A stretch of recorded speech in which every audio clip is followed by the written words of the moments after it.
Well, let's see here. I might not be Morgan Freeman, but this is...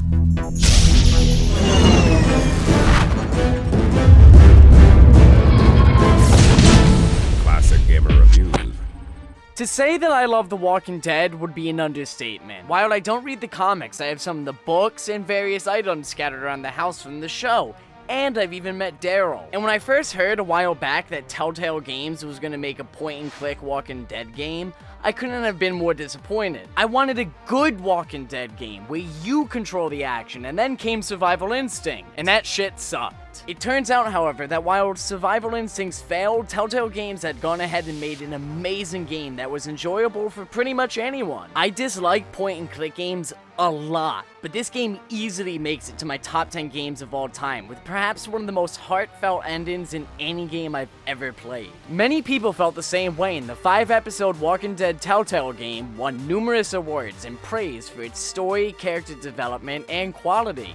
With Season 2 announced of that game series, Telltale Games has released The Walking Dead 400 Days to keep us over until that arrives. But can lightning strike twice, delivering us as good as a game as Telltale's first Undead adventure?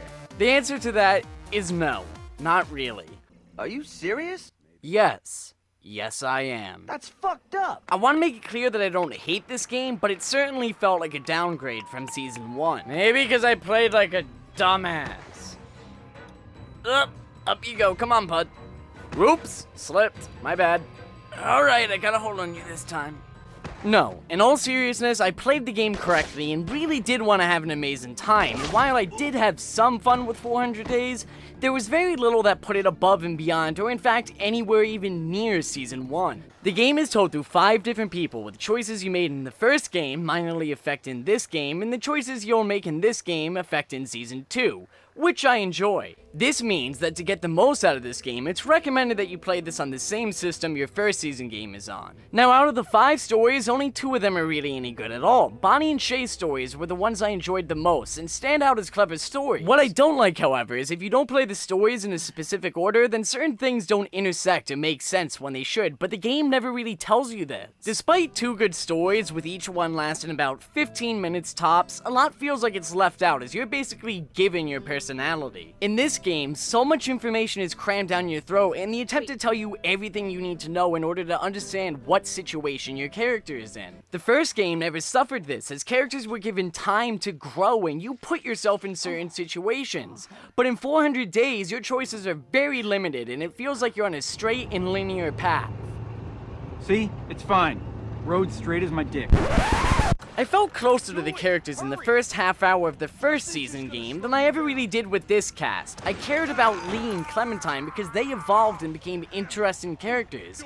But in 400 Days, it seems that the game wants you to care about a character only because you control them. And it doesn't really work, even more so because the game doesn't stick with one character. Instead, it's always jumping around. I would have loved to sympathize with Vince, the murderer, but unlike Lee from Season 1, you're not given any backstory into the crime that you commit. And that's not good storytelling. Shouldn't I know what his motives were, since as the player, I'm controlling him and making his decisions? I didn't really care about anyone, especially when characters are doing stupid shit like this. Crabtree?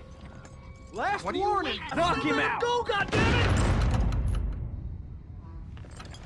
The area in which this game does better than its predecessor, though, is the frame rate. The first game chugged along at some points, and that was never really a problem with 400 Days. Whether that's better programming or because there's much less to do, I don't know, but it still runs nicely. The only complaint I had from a technical standpoint was at this part in Bonnie's story, when you're in the cornfield and hiding from people. Apparently something went wrong here, and either I'm a ghost or they're a ghost. Where are you? I don't know. She walks right through me. I don't... Perhaps my biggest complaint about this game is that you're not really even given closure after you've made all your decisions. Your story just kind of ends, and you're expected to believe that these survivors, some of which have huge trust issues, all met up and became friends. Shell is given 2 opportunities to kill people who steal from her camp that she's in the beginning, because they can't be trusted. One of them is even a member of her own group. But as a player, I find it really hard to believe that she would then go on to trust a murderer, a junkie, and a kid who everyone thinks is stealing shit. So you didn't steal that bag? I don't care who you steal from. I didn't steal it. Because you steal from me and I'll get your throat out. I don't like thieves. Yes, Telltale Games, we get it. Stereotypical black people do steal things. The fact that Shell trusts all these people is very unbelievable as a player. The reason for this happening, however, is as follows. As you get farther and farther from a game's set as stone intro and then get farther and farther from it, all the choices you've made must have an ending, and it would be painstaking for a developer to make around 50 different endings. So in the end, Shell has to end up with the new survivors, despite the decisions she's made, and depending on how you played it, it's either believable or not. Shell, why are we even listening to her? She's obviously lying. Even if she's not, I think it's better to just keep on the move. To be honest though, I don't know how they plan on tying all these stories into Season 2, especially this important selection. Do you have any sevens?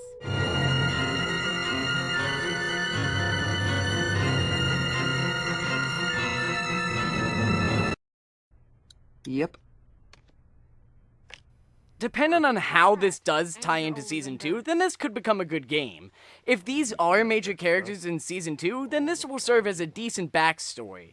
But as of now, it's unknown what role these people will play, and so it's to be judged as a standalone journey, and in that aspect, it's not that good. Although I didn't enjoy this game as much as I had hoped, I'm certainly interested in seeing where it goes. Amongst some of the linear stories, there was at least one or two interesting concepts in each, but not enough to make me relive the magic of Season 1. Personally, I'd recommend waiting for Season 2 and seeing if this does have any major effect in that before purchasing this. But if you can't survive another minute without more Walking Dead, then the low price of $5 isn't bad at all for what I feel is a decent game. In the end, I had an okay time, but I would have liked to see a bit more effort put into this game, especially since it's following the footsteps of the fantastic Season 1. If you buy this game, don't be expecting the same fantastic story you got from Season 1 is basically what I'm saying. This really sucks. Yeah, it does.